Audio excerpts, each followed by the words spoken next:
Pressure does not destroy most people. Panic does. Think about that idea for a moment. Many people believe that pressure is the main problem in difficult situations. They think pressure makes them fail, forget things, or lose confidence. But in reality, pressure itself is not always the enemy.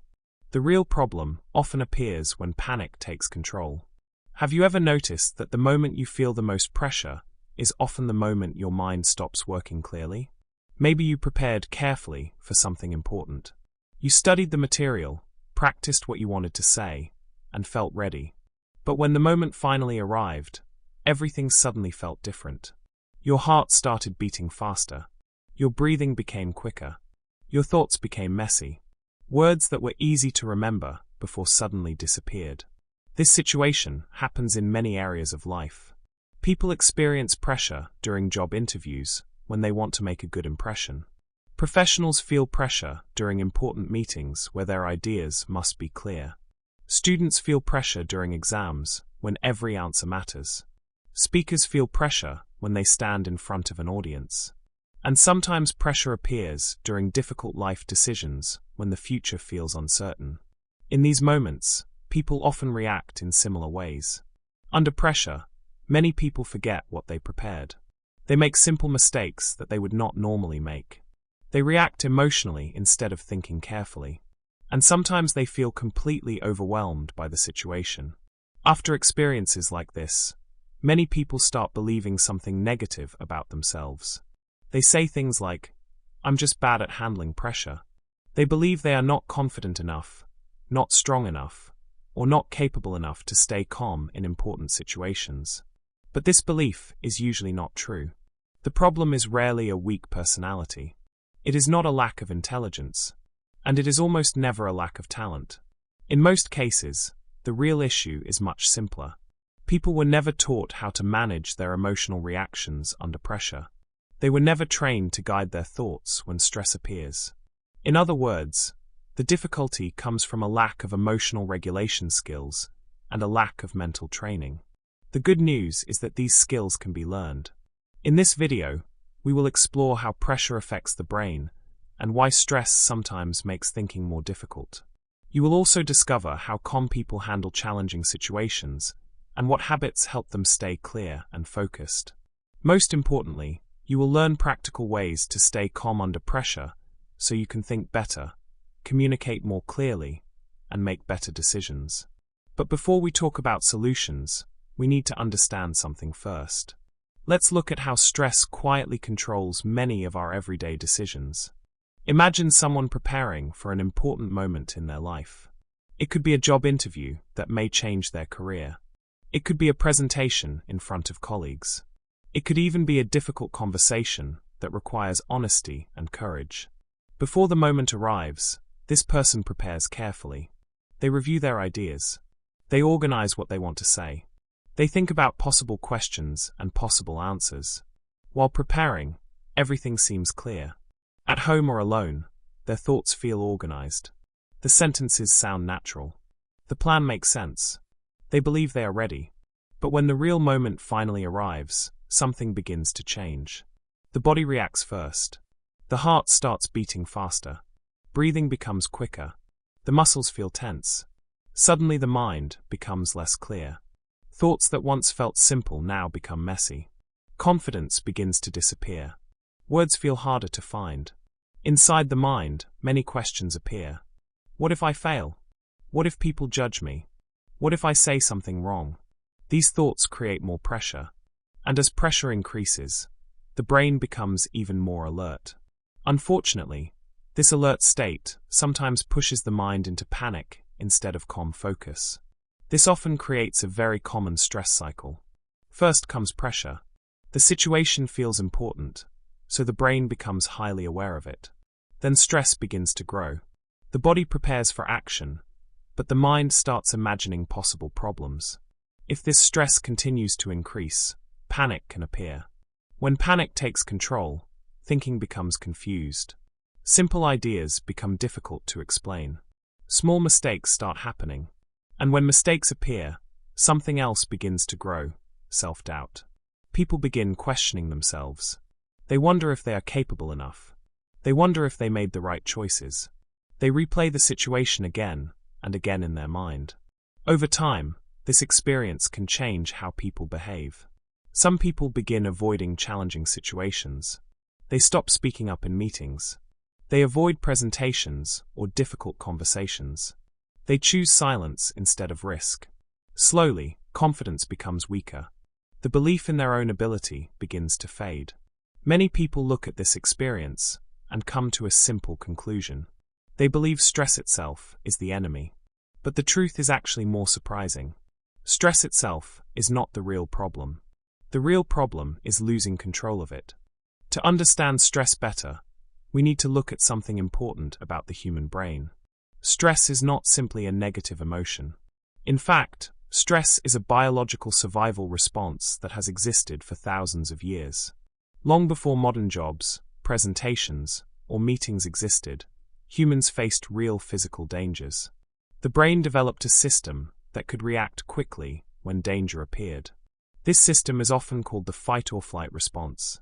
When the brain believes a situation is important or threatening, it sends signals through the body. Chemicals such as adrenaline are released. These chemicals prepare the body to react quickly. Several physical changes begin to happen. The heart starts beating faster. This helps move oxygen through the body more quickly. Breathing becomes faster as well, bringing more oxygen to the brain. At the same time, attention becomes sharper. The brain tries to focus on the situation more intensely.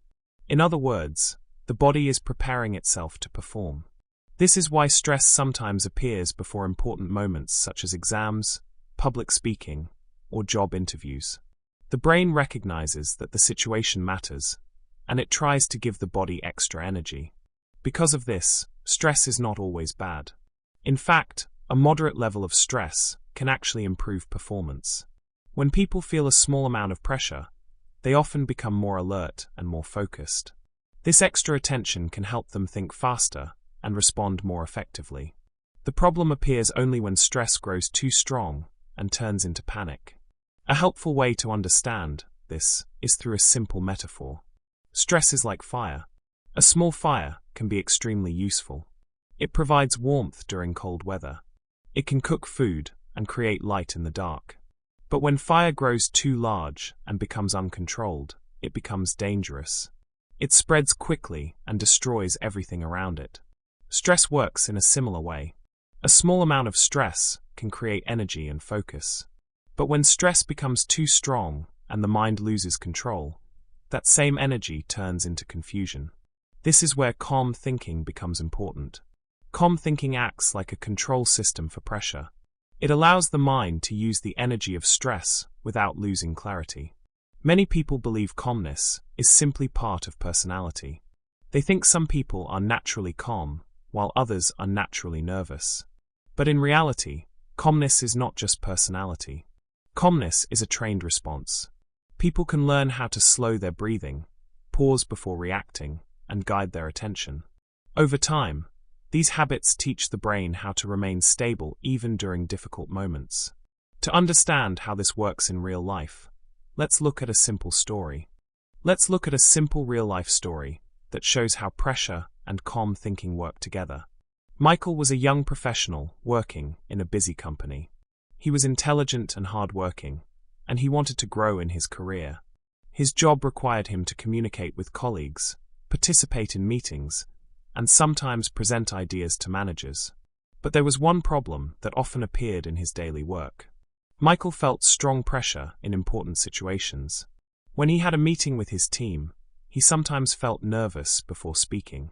When deadlines became close, he felt stressed about finishing tasks quickly.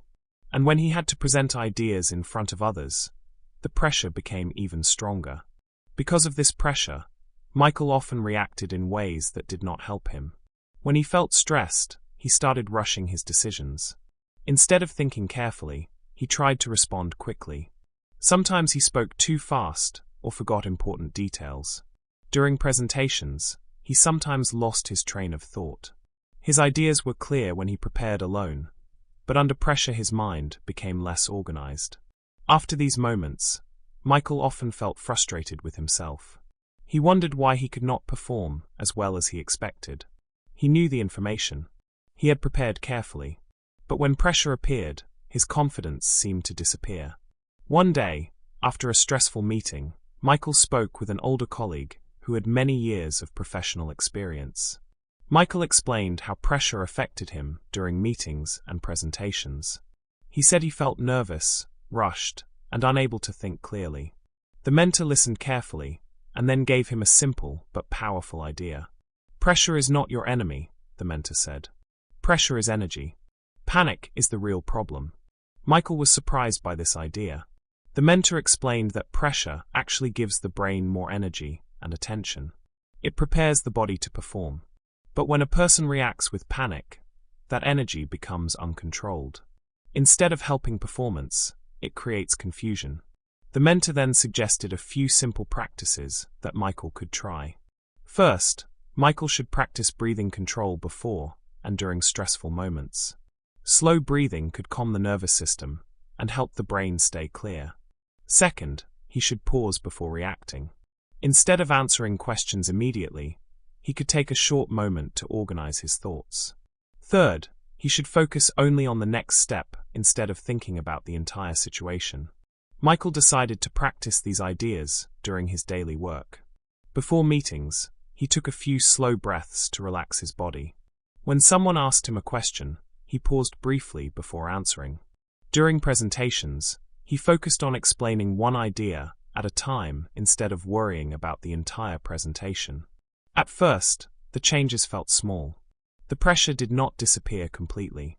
Michael still felt nervous during important moments. But something slowly began to change. Because he stayed calmer, his thinking became clearer. He could explain ideas more carefully. He made fewer rushed decisions. Conversations during meetings became easier. Over time, Michael began to feel more confident in stressful situations. The pressure at work was still there. Deadlines still existed. Meetings were still important. But Michael had learned something valuable. He had learned how to guide the energy of pressure instead of fighting against it. And when he stayed calm, something important finally became visible. All the ability and preparation he already had could finally appear. Calmness allowed his ability to finally appear. Michael's story shows that pressure itself is not the real problem.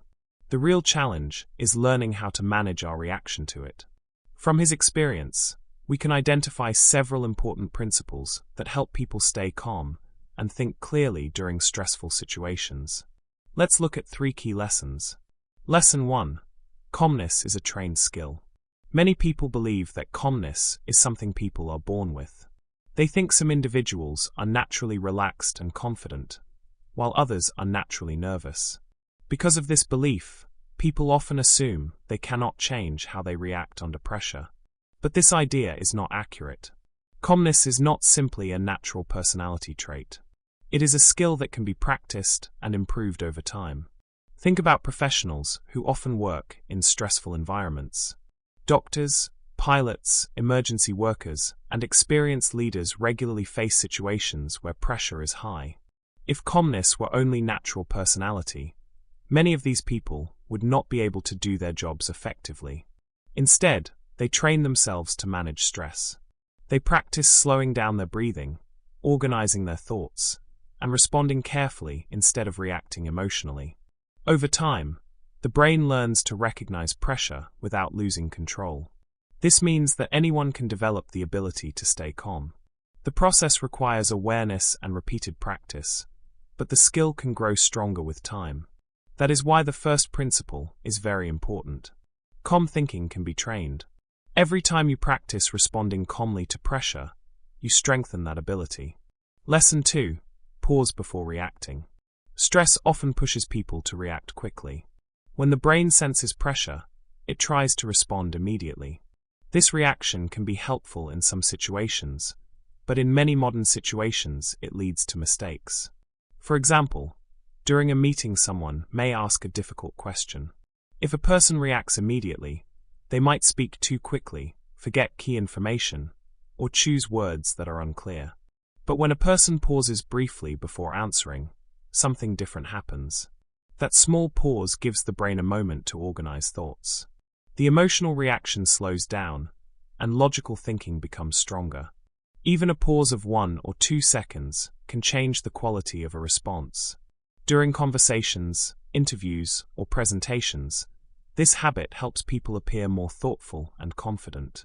Instead of reacting emotionally, they respond with intention. This is why the second principle is powerful.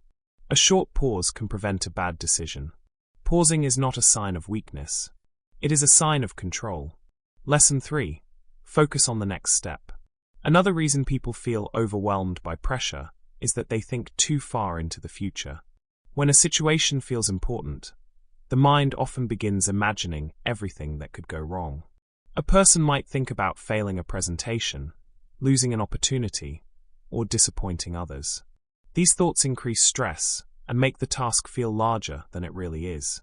But clarity appears when attention returns to the present moment. Instead of thinking about the entire future, focus only on the next step. If you are giving a presentation, focus on the first idea you want to explain. If you are answering a question, focus on forming the next clear sentence. If you are making a decision, focus on the next logical action. When attention stays on the next step, the mind becomes calmer and more focused. That leads to the third principle. Control the next moment, not the entire future. When people combine these 3 lessons, training calm thinking, pausing before reacting, and focusing on the next step, they begin to handle pressure with much greater confidence and clarity. Understanding stress is helpful, but real improvement happens when we apply practical actions in everyday situations. Staying calm under pressure is not only about knowledge. It is about building habits that train the mind and body to respond differently. The following 4 steps are simple but powerful. When practiced regularly, they help people stay calmer and think more clearly during difficult moments. Step 1. Control your breathing. Breathing is one of the fastest ways to influence the nervous system. When people feel stressed, breathing usually becomes quick and shallow. This signals the brain that danger is present, which increases tension in the body. A simple breathing technique can help reverse this reaction. Try inhaling slowly for 4 seconds. Then exhale slowly for 4 seconds. Continue this pattern for several breaths. As breathing slows down, the heart rate begins to slow as well. The body receives a signal that it is safe to relax. When the body relaxes, the mind can think more clearly. This technique can be used before a meeting, before a presentation, or even during a stressful conversation. Just a few slow breaths can make a noticeable difference. The purpose of this step is simple: calm the nervous system so the brain can regain control. Step 2. Use the pause rule. Another powerful habit is the pause rule. When pressure appears, many people react immediately. They answer quickly, make decisions too fast, or speak without thinking carefully. Instead, train yourself to pause before reacting. When someone asks you a question, or when a difficult moment appears, take 1 slow breath before responding. This small pause creates a space between the situation and your reaction. During this moment, the brain can organize thoughts and choose a better response. The pause may last only 1 or 2 seconds, but it can greatly improve the quality of communication and decision-making. The goal of this step is to reduce emotional reactions and allow logical thinking to take control. Step 3. Break pressure into smaller actions. Pressure often feels overwhelming because people focus on the entire challenge at once. Imagine you must give a presentation. If you think about the entire presentation at the same time, the task may feel intimidating. The mind may imagine mistakes, judgment, or failure. Instead, break the challenge into smaller actions. Focus only on the first sentence. Once you say the first sentence, focus on the next idea. Then move to the next point. This method reduces overwhelm because the brain only handles 1 step at a time. Small progress builds confidence and makes the situation feel more manageable. The purpose of this step is to reduce mental pressure by simplifying the task. Step 4. Train calmness regularly. Calmness becomes stronger with regular practice. Instead of waiting for a high-pressure situation, train your ability to stay calm in smaller daily challenges. For example, Practice speaking clearly during meetings. Practice staying calm during difficult conversations. Try explaining ideas slowly when you feel slightly nervous. These small situations create manageable levels of pressure. Over time, the brain becomes more comfortable handling stress. Gradually, situations that once felt stressful begin to feel normal. Mental resilience grows through repeated experience. And that leads to an important idea. Calmness grows through repeated practice under small pressure. Before we finish, let's take a moment to reflect on the most important ideas from this video. Stress is a natural part of life. Every person experiences it at some point. Pressure appears during exams, job interviews, important decisions, and challenging conversations. It is a normal reaction when something matters to us. But panic is not inevitable. Stress may appear automatically, but how we respond to that stress is something we can learn to control. And that is where calmness becomes important. Calmness is not something that only a few people are born with. It is a skill that can be trained through small habits and repeated practice. When you learn to slow your breathing, pause before reacting, and focus on the next step instead of the entire future, your mind becomes clearer. Pressure may still exist, but it no longer controls your thinking. Now take a moment to reflect on your own experiences. When was the last time pressure affected one of your decisions? Perhaps during an important conversation, a presentation, or a moment when you needed to act quickly. And now ask yourself another question. What small habit could help you stay calmer next time? Maybe taking one slow breath before answering. Maybe pausing for a moment to organize your thoughts. Remember that every confident leader, speaker, and professional once felt nervous too. They were not always calm. They simply learned how to manage pressure over time. If this video helped you think differently about stress and calm thinking, try sharing your reflection in the comments by completing this sentence. One situation where I will stay calm is. If you found this lesson helpful, you can also support the channel by liking the video and subscribing to Inspire English Stories, so we can continue learning together. And remember this final thought. Pressure will always exist, but calm thinking gives you the power to handle it.